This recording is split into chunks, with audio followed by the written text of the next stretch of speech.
सुमन एक विधवा थी जो अपनी बेटी मीना के साथ नगर खजूरा गांव में रहती थी। कभी उसका अपना ढाबा था, लेकिन पति की लंबी बीमारी में घर बार ढाबा सब बिक गए। पति के मरने के बाद लाला सेठ के यहाँ किराए के मकान में वो रहने लगी और अपने ही ढाबे में जगन के यहाँ बर्तन मांजने का काम करने लगी।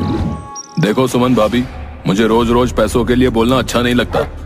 4 महीने हो गए तुमने किराया नहीं दिया। अगर 3 दिन में किराया नहीं मिला तो तुम दोनों माँ बेटी को घर से निकाल के ताला लगा दूंगा, बता रहा हूँ। ऐसा मत करना लाला भैया, हम माँ बेटी कहाँ जाएंगे? तुम तो जानते हो जगन को, वो 5 महीने से पैसा नहीं दे रहा है।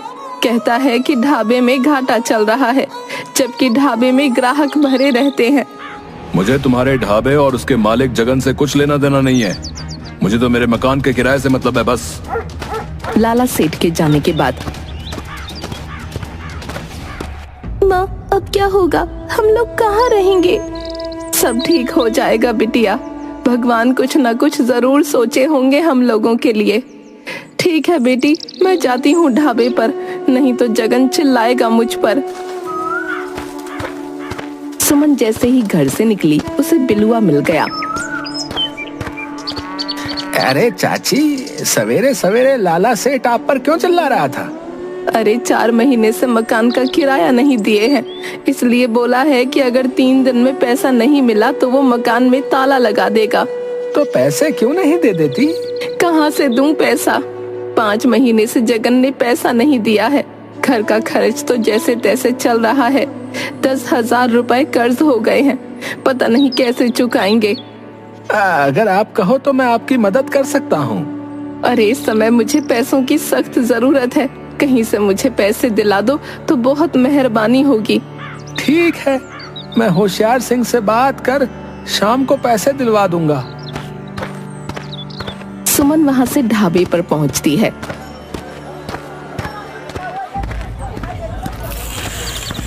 आओ भाभी आओ। हैं? बहुत जल्दी आ गई। आराम से आती, इतनी जल्दी क्या थी? अरे जगन भैया, देखो ना, सुबह सुबह लाला सेठ मकान मालिक आकर बोलने लगा कि 3 दिन में अगर 4 महीने का बकाया नहीं दिया तो वो ताला लगा देंगे। अरे तो आप मेरे ढाबे में ताला लगाने में क्यों जुटी हो? आधे ग्राहक तो लौट गए। ताला मैं क्यों लगवाऊंगी?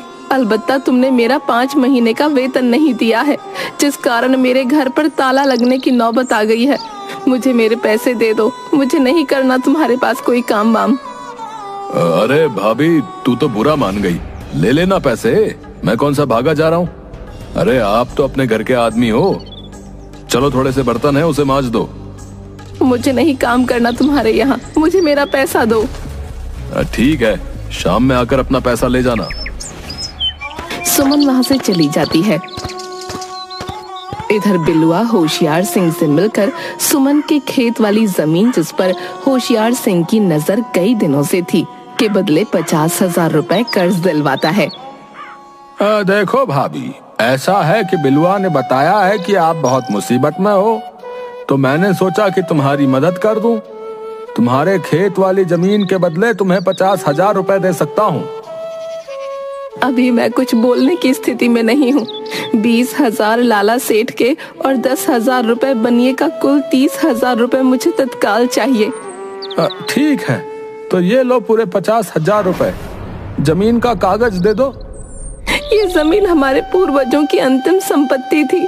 मीना के बाबूजी की बीमारी में भी मैंने इसे नहीं बेचा, लेकिन आज हम इस गांव में पूरी तरह से किराएदार हो गए। सुमन भारी मन से पैसा लेकर वहां से घर चली आती है।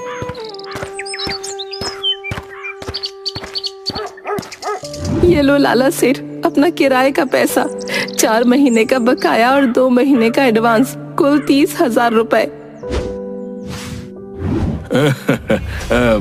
इसकी क्या जरूरत थी? मैंने तो ऐसे ही कहा था कि ताला लगा दूंगा। वैसी बात नहीं है लाला, मुझे खुद खराब लगता था।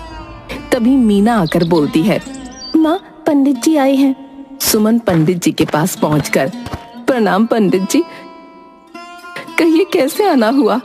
मीना, जा कुछ पंडित जी के लिए खाने को ले आ। अरे नहीं नहीं, वो मैंने सुना कि तुमने अपनी जमीन होशियार सिंह को बेच दी है और वो उस पर शराब का कारखाना खोलने वाला है। हाँ पंडित जी, आपने बिल्कुल सही सुना है।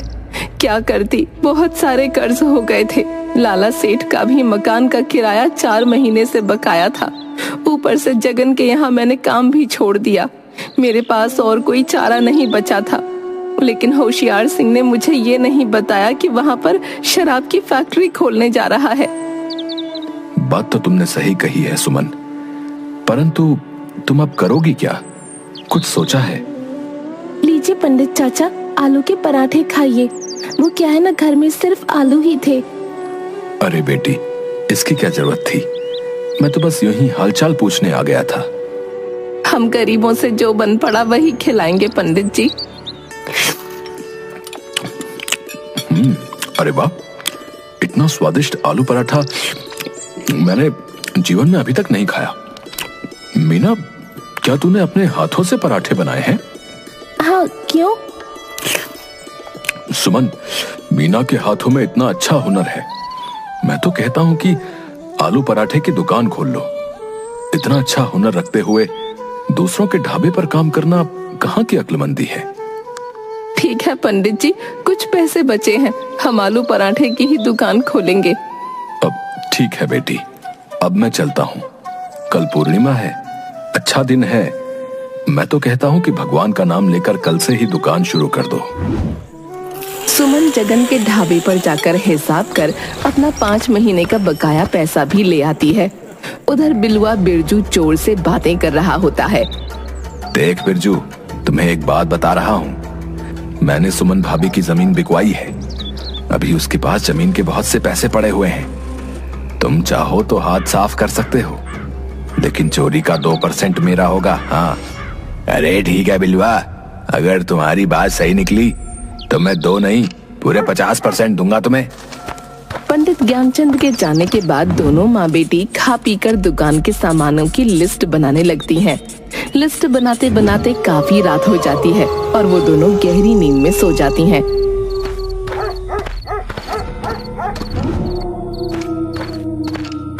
रात में बिरजू सुमन के घर में चोरी कर सारा सामान ले जाता है। सुबह सुबह मीना सुमन को उठाती है। माँ, सुबह हो गई, चल उठ, बाजार जाकर आलू पराठे बनाने के लिए सामान भी लाना है। ठीक है बेटा, ठीक है, चाय पीकर चलते हैं बाजार। तू अंदर से झोला ले आ। मीना झोला लेने जाती है तो देखती है कि बक्सा खुला पड़ा है और सारा सामान बिखरा हुआ है। वो वहीं से चिल्लाती है, माँ, हम बर्बाद हो गए, हमारे यहाँ चोरी हो गई, चोर सारा सामान ले गया, अब क्या होगा? नहीं, ऐसा नहीं हो सकता। भगवान हमारे साथ इतना बड़ा अन्याय कैसे कर सकते हैं? क्या हुआ भाभी, सवेरे सवेरे इतना हल्ला क्यों कर रही हो? क्या बताऊं लाला, हमारे तो नसीब ही छोटे हैं। जो कुछ भी इस गांव में मेरी जमीन बची थी वो बेचकर मैंने कर्ज चुकाया। सोचा कि एक दुकान खोलकर जीवन काट लूंगी, लेकिन कल रात चोरों ने सारा सामान और पैसे चुरा लिए। ओहो, बहुत बुरा हुआ आपके साथ। रो नहीं भाभी, सब ठीक हो जाएगा। चोरी की खबर सुनकर ज्ञानचंद भी वहां पहुंचते हैं। लाला ठीक कह रहा है सुमन, मत रो। जो हुआ सो हो गया, अब आगे की सोच। ये ले कुछ पैसे, जाकर दुकान के लिए सामान ले आ। पंडित जी ठीक कह रहे हैं भाभी, ये लो 10,000 रुपए जो तुमने 2 महीने का एडवांस दिया था, दुकान से कमाई होने पर देना। सुमन और मीना दोनों बाजार जाकर आलू पराठा बनाने के लिए सामान और बर्तन सभी खरीद कर ले आती हैं और आलू पराठे की दुकान खोल लेती हैं। जल्द ही मीना के स्वादिष्ट आलू पराठे पूरे गांव में फेमस हो जाते हैं।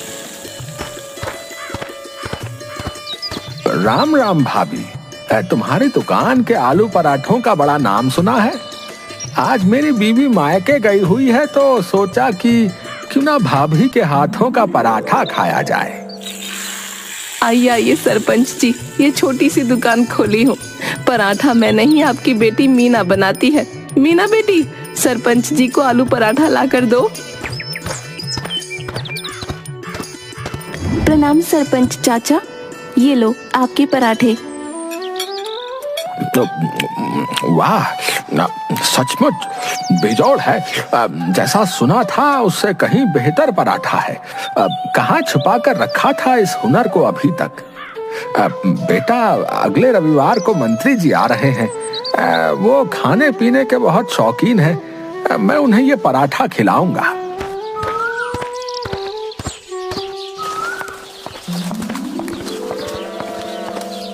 देखा सुमन, मैंने कहा था ना कि मीना के हुनर को बाहर लाने की जरूरत है। कैसी चल रही है दुकान? बहुत ही अच्छी दुकान चल रही है। सब आपकी कृपा है पंडित जी। अगर ऐसे ही चलता रहा तो जल्द ही अपना मकान बना लेंगे। अगले रविवार को मंत्री जी को लेकर सरपंच आता है। उनके साथ व्यापारी मंगत लाल भी आता है। सचमुच इतना अच्छा आलू पराठा मैंने अपने जीवन काल में अभी तक नहीं खाया। सचमुच लजीज पराठा है। सुमन भाभी, आप हमें पराठे का मसाला बना कर दो।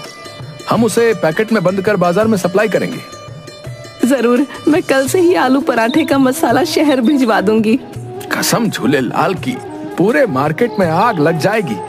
ये लो, पूरे 2 लाख रुपए एडवांस। जल्द ही मीना के हाथों के बने आलू पराठा मसाले का पैकेट पूरे शहर में छा जाता है। इधर आलू पराठा दुकान के कारण जगन का ढाबा बंद हो जाता है। अरे यार बिल्लू, जब से आलू पराठे की दुकान खुली है मेरी दुकान ही बंद हो गई है। मुझे किसी तरह पराठे की दुकान बंद करवानी है। मेरा नाम है बिलवा। साला पैसे के लिए कुछ भी करेगा। ठीक है, ये ले 50,000 रुपए एडवांस। लेकिन कल ये पराठा मुझे दुकान में नजर नहीं आना चाहिए। आज रात को दुकान का काम तमाम हो जाएगा। रात में बिलुआ पराठा दुकान में आग लगा देता है। सारी दुकान जलकर खाक हो जाती है। सुमन और मीना दोनों माँ बेटी खूब रोती हैं। सरपंच मंत्री जी को कहकर स्पेशल जांच बिठवाता है। जल्द ही पुलिस बिलुआ और जगन को पकड़कर जेल में बंद कर देती है। कोई बात नहीं भाभी, ये लो 5 लाख रुपए एडवांस। फिर से एक शानदार आलू पराठा दुकान यहाँ और शहर में एक साथ खोलनी है। सेठ जी, मैं आपका ये उपकार जिंदगी भर नहीं भूलूंगी। अरे भाभी, उपकार कैसा? 7 दिनों में ये पैसे मैं आलू पराठा बेचकर कमा लूंगा। व्यापारी हूँ, बिना मुनाफे का एक भी पैसा इन्वेस्ट नहीं करता। हाँ। जल्द ही पूरे देश में आलू पराठे का पैकिंग मसाला और पराठा फेमस हो जाता है। सुमन का नगर खजूरा गांव में सबसे बड़ा और खूबसूरत बंगला होता है।